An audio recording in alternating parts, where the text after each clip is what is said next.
अक़वाम मुत्तहिदा की रिपोर्ट के मुताबिक हर साल 800 बिलियन डॉलर से लेके 2 ट्रिलियन डॉलर तक की रकूम की मनी लॉन्ड्रिंग की जाती है, जो कि पूरी दुनिया के जीडीपी का 2 से 5% बनता है।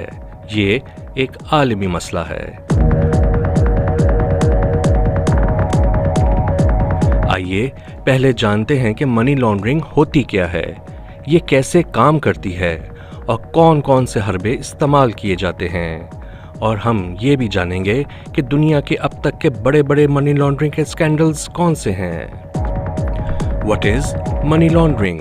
मनी लॉन्ड्रिंग एक ऐसा अमल है कि जिसके जरिए जराइम पेशा और करप्ट माफिया अपनी नाजायज कमाई को जायज दिखाकर कानूनी हैसियत देता है, या सादे लफ्जों में यूं कहिए कि डिटर्जेंट्स का इस्तेमाल करके गंदे कपड़े धो के पाक साफ कर लिए जाते हैं। मनी लॉन्ड्रिंग के जरिए ऐसा हैजान खेज चक्कर चलाया जाता है कि कानून नाफिज करने वालों को ये अमल साफ और शफाफ नजर आए। ये भी जहन नशीन रखिए कि जराइम पेशा और करप्ट माफिया के लिए ये अमल बहुत ज़रूरी है, क्योंकि इसके बगैर वो अपनी गलीज कमाई को इस्तेमाल करने से कासिर होते हैं, क्योंकि ये इन्हें असल मुजरमाना सरगर्मी से जोड़ सकता है, जिससे इनकी रकम जब्त होने के साथ साथ कानूनी कार्रवाई भी हो सकती है। How many laundering works? बुनियादी तौर पर मनी लॉन्ड्रिंग के अमल के 3 मराहिल हैं।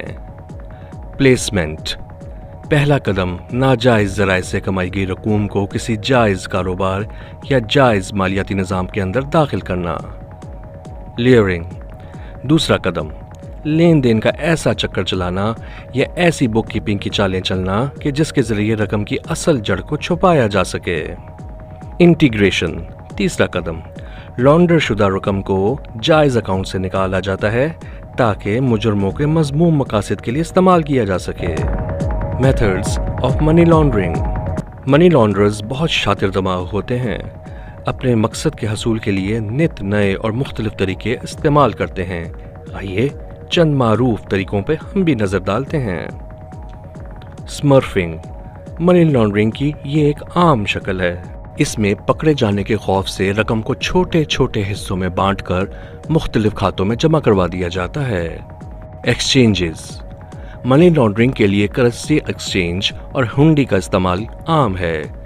कैश स्मगलिंग के लिए मुख्तलिफ कैरियर्स का भी इस्तेमाल किया जाता है, जैसा कि अक्सर आपने सुना होगा कि फलां अदाकारा या मॉडल या फलां खिलाड़ी नकदी स्मगल करते हुए पकड़ा गया। यहाँ तक कि अफगानिस्तान में इसके लिए खच्चरों का इस्तेमाल भी होता है। इन्वेस्टमेंट इन कमोडिटीज, सोने, चांदी और हीरे जवाहरात में मनी लॉन्ड्रिंग एक आसान और आम तरीका है। इन्वेस्टिंग इन वैल्यूएबल एसेट्स, कीमती जायदाद, बेशकीमत गाड़ियों और पुरतायुश किश्तियों में भी सरमाया करके मनी लॉन्ड्रिंग की जाती है। ऑफशोर कंपनीज, ऑफशोर कंपनियां और गैर फाल कॉरपोरेशन जो कि सिर्फ कागजी तौर पर मौजूद हों, मनी लॉन्ड्रिंग का आसान जरिया समझी जाती हैं। The biggest money laundering scandals in the world. Wachovia bank, जिसका क़याम 1879 को अमेरिका में अमल में आया था, इसका 2010 में अमेरिका का सबसे बड़ा मनी लॉन्ड्रिंग का स्कैंडल पकड़ा गया, जिसमें मेक्सिको के ड्रग कार्टल्स और स्मगलर्स के 390 बिलियन डॉलर की इसने अपने मुख्तलिफ ब्रांचों के जरिए मनी लॉन्ड्रिंग की। स्टैंडर्ड चार्टर्ड बैंक, जो कि सन 1969 में इंग्लैंड के दारुल हुकूमत लंदन में कायम किया गया था, अपने माली बेज़ाब्तगियों की वजह से मशहूर है, इसीलिए इसको हाल ही में $1 बिलियन का जुर्माना आयद किया गया है। डैंस्के बैंक, ये एक मशहूर ज़माना स्कैंडिनेवियन बैंक है, जिसकी ब्रांचें यूरोप भर में फैली हुई हैं। सन 2007 से 2015 तक इसमें रूस की जानिब से $228 बिलियन की मशकूक माली सरगर्मियां हुई, जिसके लिए इसको भारी जुर्माना आयद किया गया। नौरू ऑस्ट्रेलिया में वाक़े एक छोटा सा जजीरा है जो कि अपने मादनी वसाइल की वजह से मशहूर है। 1990 की दिहाई में इसकी करप्ट गवर्नमेंट ने इसको टैक्स हेवन डिक्लेयर किया, जिसका फ़ायदा रूस के जराइम पेशा अफराद ने उठाया और तकरीबन $70 बिलियन के मुर्तकिब पाए गए।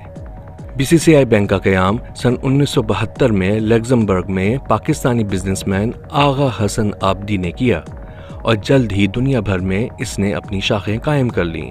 1980 کے دہائی میں اس نے منی لانڈرنگ کے نت نئے طریقے آزمائے اور بالآخر اپنی مشکوک مالی سرگرمیوں کے باعث اس کو 1991 میں بند کر دیا گیا۔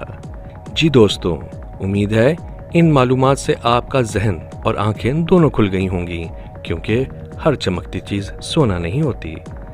ایسی مزید معلومات کے لیے چینل کو سبسکرائب کرنا نہ بھولیے گا۔ شکریہ۔